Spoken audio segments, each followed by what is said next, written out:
اعوذ باللہ من الشیطان الرجیم بسم اللہ الرحمن الرحیم۔ قرآن حکیم کی یہ دعا اہدنا الصراط المستقیم محض ایک سیدھے راستے کی طلب نہیں بلکہ ایک عظیم روحانی راز کی طرف اشارہ ہے۔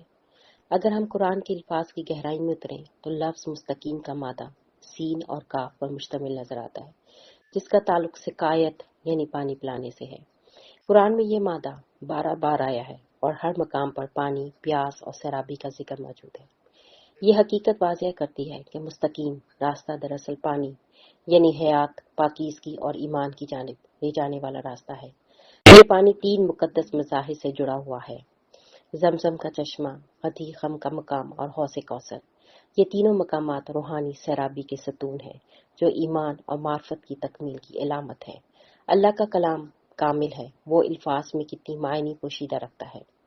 مستقیم صرف راستے کی صفت نہیں بلکہ منزل کا تعین بھی کرتا ہے، اور وہ منزل پانی کی مانند زندگی بخش ایمان ہے۔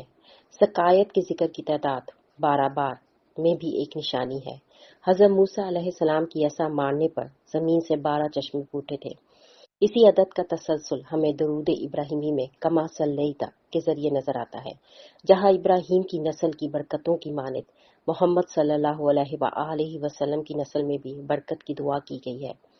یہاں اشارہ ہے کہ ابھی ایک آخری چشمہ باقی ہے، وہ چشمہ جو امام مہدی علیہ السلام کے ظہور کے ساتھ پھوٹے گا اور حضور اور حوض کوثر کی طرف بہے گا۔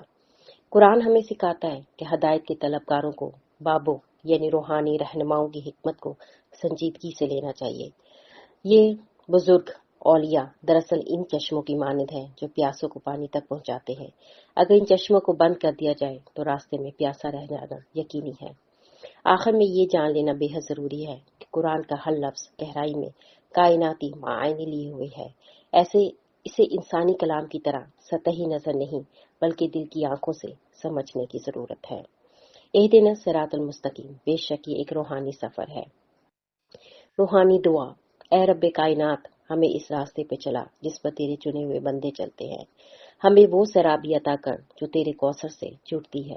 ہمیں وہ دل دے جو تیری عطا کرتا روشنی کو پی لے، اور ہمیں وہ آنکھ دے جو حق کا پانی دیکھ لے۔ آمین یا رب العالمین۔ بے شک ہدایت ایک چشمہ ہے جو صرف انہی کے نصیب میں آتا ہے جو پیاس کی شدت سے رب کو پکارتے ہیں۔ الحمدللہ و شکر رب العالمین۔ سورہ فاتحہ کو ہم یہاں پر تکمیل کرتے ہیں، مکمل کرتے ہیں۔ اللہ تعالی ہمیں قرآن کو سمجھنے کی حکمت عطا فرمائے۔ آمین یا رب العالمین۔